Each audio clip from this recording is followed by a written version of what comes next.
Cutting your sales cycle in half sounds pretty impossible, right? But that's exactly what Sandler Trading did with HubSpot. They used Breeze, HubSpot's AI tools, to tailor every customer interaction without losing their personal touch.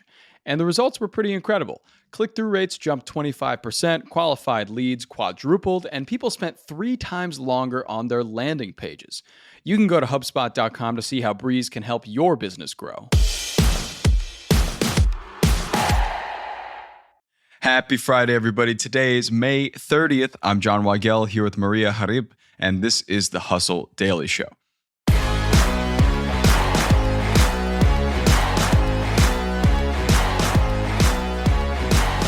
Another week, another AI update where we pretend to understand the robot uprising while it's happening in real time.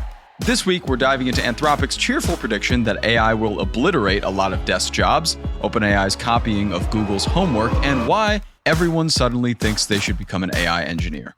Buckle up. We'll get to all that in a bit, but first, let's give you the news in business and tech. Starting us off in food, KFC is going to invest $1.7 billion in 500 new restaurants and upgrading 200 existing locations across the UK and Ireland over the next 5 years amid heightened demand. The investment is expected to create over 7,000 new jobs, including a new, quote, guest experience lead role, which we hope comes with a Colonel Sanders uniform, as it should. Next, Apple's next big update will reportedly be iOS 26, a big leap from today's iOS 19 to match the year of 2026. This means numbers will match across devices, Mac OS 26, iPad OS 26, etc., etc. Samsung pulled a similar move here in 2020 with its Galaxy S phone, so Apple is just reflecting the year. More in tech, Meta is reportedly working on opening more retail stores to join the Burlington, California location it opened in 2022. This is a move that makes sense considering Meta's entry into hardware, including Meta Quest VR headsets and Ray-Ban Meta smart glasses, both items people presumably would want to try before they buy. Next, we get into some journalism news. The New York Times made a multi-year AI deal with Amazon that will allow Amazon to use the paper's content in its products and to train its AI models. It's unclear how much Amazon paid for this, but the fact that it did is relevant considering New York Times sued Microsoft and OpenAI for allegedly using its articles to train their AI, so now they're selling it to Amazon. And finally here, congrats to Copenhagen, which is now the world's happiest city per the Institute of the Quality of Life's 2025 Happy City Index. The report ranked 200 cities across 6 categories, including environment, economy, mobility, and for the first time, health. Dr. Bartosz Bartoszewicz, who created the index, told CNBC that despite rising housing costs, Copenhagen is affordable, innovative, and has a high-quality education system. Get me over there.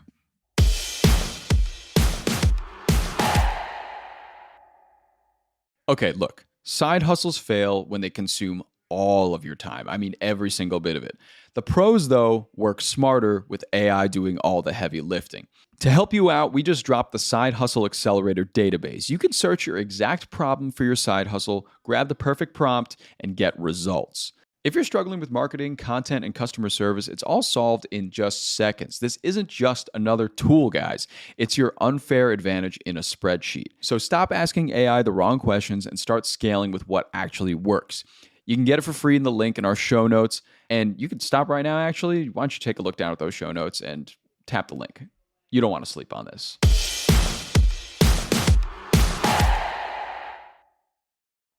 Okay, our main story, as mentioned above, we're talking with Maria from the Mindstream newsletter to discuss the latest AI news, including Anthropic CEO's brutally honest announcement. Let's get into it. Okay, Maria, welcome back to another week of AI updates. Thank you for being here again. Thank you for having me. It's been a week and obviously, can't wait to come for more. There's always more, isn't there? Yeah. I want to ask the first thing that I ask every week, but what's the most interesting AI thing that you've come across this past week?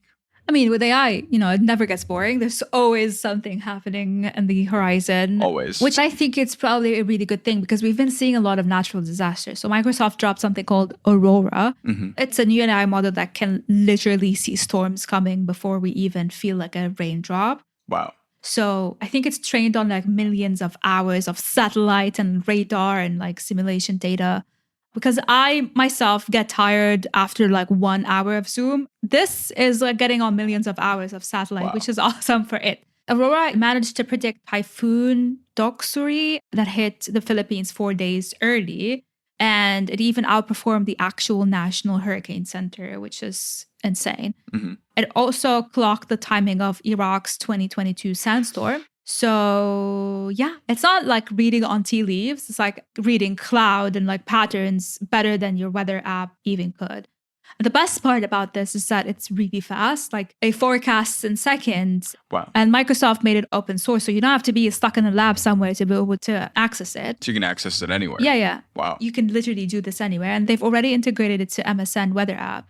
For everyone that don't know what MSN is, I think your knees don't creak like mine, but MSN is a messenger app and it has a weather app, which is still a thing. So you can see it there. Oh, yeah.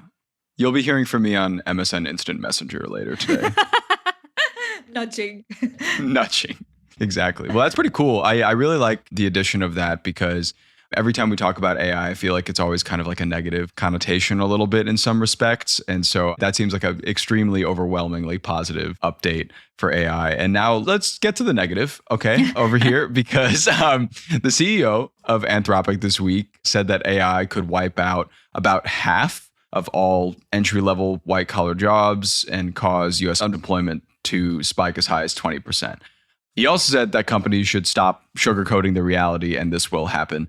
Your thoughts on all of that and of people losing their jobs at a high rate in the next 5 years or so? Yeah, I mean, honestly, we all have mothers and grandma and aunts and anyone that kind of comes from a millennial generation or a boomer generation, and they're scared for their jobs. And some people are scared, which is very valid. People think that it's an evil thing that's coming for your job. It's a very valid fear, but you should know that it's not evil. It's just, it comes in to take over some kind of mundane jobs. Mm-hmm. This statement made by the CEO of Anthropic was a very bold one, and saying it's going to wipe out half of the entry-level white-collar jobs. It's probably not the nicest thing you want to hear. But instead of, dressing it up, he basically said, let's stop sugarcoating it. For me, I don't think it's negative. I think it's more like a realistic point of view. So it's not fear-mongering. It's more of a real conversation that we need to have as soon as possible. Yeah. It's not coming for everyone's jobs tomorrow. Like, you're not going to lose your job tomorrow. But if you're a data entry kind of job or like a customer support, or even if you're a junior marketer, you might want to start skilling up. I think people forget you don't have to start coding and go on whatever web school out there to try to get a new skill. But I think it's more like learn how to work with AI rather than against it. Stop trying to push it away from you. Try to integrate it as much as possible. Yeah, it's good, especially in this job market and the job market going forward, to embrace and adapt a little bit more. There's been a lot of reports out there that talk about embracing AI, especially with getting into AI engineering, and there are even jobs going around there this guy, all he does is he's a prompt generator. So as the amount of jobs are closing in, some are getting a little more unnecessary for companies. There are some necessary jobs that are popping up. And the AI engineering field is projected to grow 23% from 2023 to 2033. So it seems like there will be more options. I think there's just some growing pains in between now and then, it sounds like. Yeah, I agree. And I don't think everyone should be an AI engineer. I don't want to be an AI engineer. Yeah. I don't strive to become that. But knowing how AI works is the new baseline, obviously. So as you said, the field is projected to grow. Let's be honest, AI isn't just like a tech thing anymore. It's your everyday thing. So it's showing up in art, showing up in writing, showing up in marketing and HR. So it's everywhere. Right. Whether you do creatives or whether you're a comps person or an analyst, you need to be on the bandwagon of AI literacy. Yeah. Being AI fluent, it's less learn to code and more learn to prompt better than your manager sort of mindset, in my opinion. Yeah, agreed.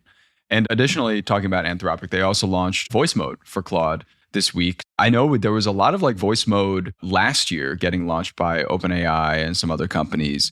Maybe I'm just not in it. But to me, it seems like the hype has died down for the talking to AI back and forth type of thing. But what do you make of this transition for Claude to a voice model as well?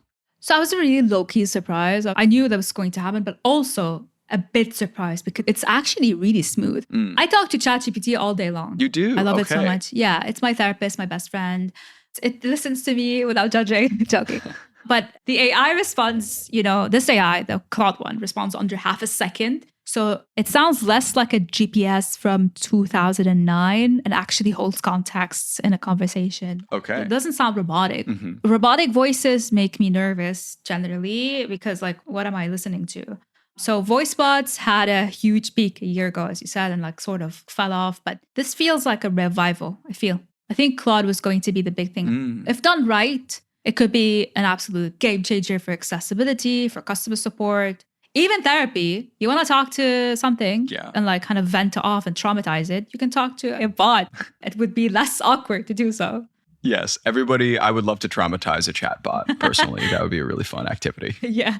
And last thing here, OpenAI, it seems like, is taking some notes from Google. Surprisingly, so I saw this headline and I thought to myself, why isn't this a bigger deal? Why isn't everybody going crazy about this? Because you might soon be able to sign in to other apps like you do with Google, but with ChatGPT. And ChatGPT, of course, has roughly 600 million users. How big a deal is this to you that ChatGPT could get that kind of sign-in ability across the internet, pretty much? I mean, it goes without saying, it's pretty huge, giving people a way to integrate GPT across a lot of tools. You get to integrate GPT to platforms that could change how we navigate the web.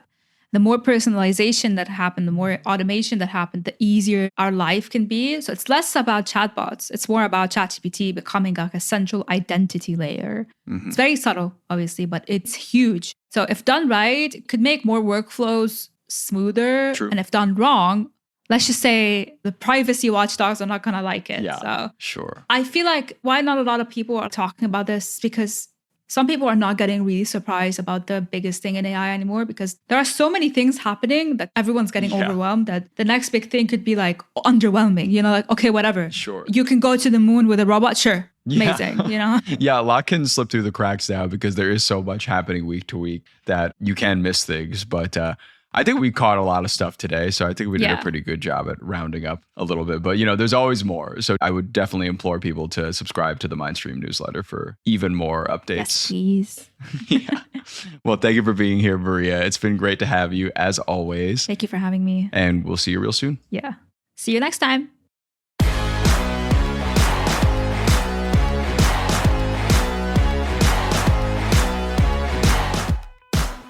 All right, and that's going to do it for us today. Thanks for tuning into the Hustle Daily Show, everybody.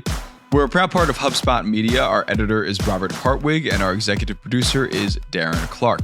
We got a lot more tech and business coverage in our newsletter. If you're not subscribed, sign up at thehustle.co/email. Follow us on Instagram at The Hustle Daily, and we'll see you Monday.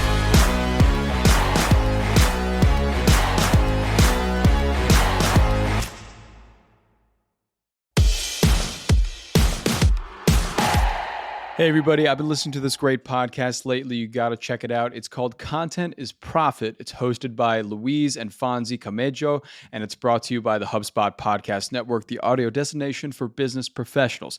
So in this podcast, you can discover the secrets and strategies on how your business can achieve the frictionless sale. We talk about frameworks, strategies, tactics, and bring special guests to bring you all the information you need in order to turn your content into profit. Recently, they did a whole episode on micro creators and UGC and how those things are transforming the social media industry, especially for profit. They had a guest on, William Gassner, who is the co-founder of Stack Influence. So definitely check that episode out if you want to learn more about the social media landscape as it is currently. You can listen to Content as Profit wherever you get your podcasts.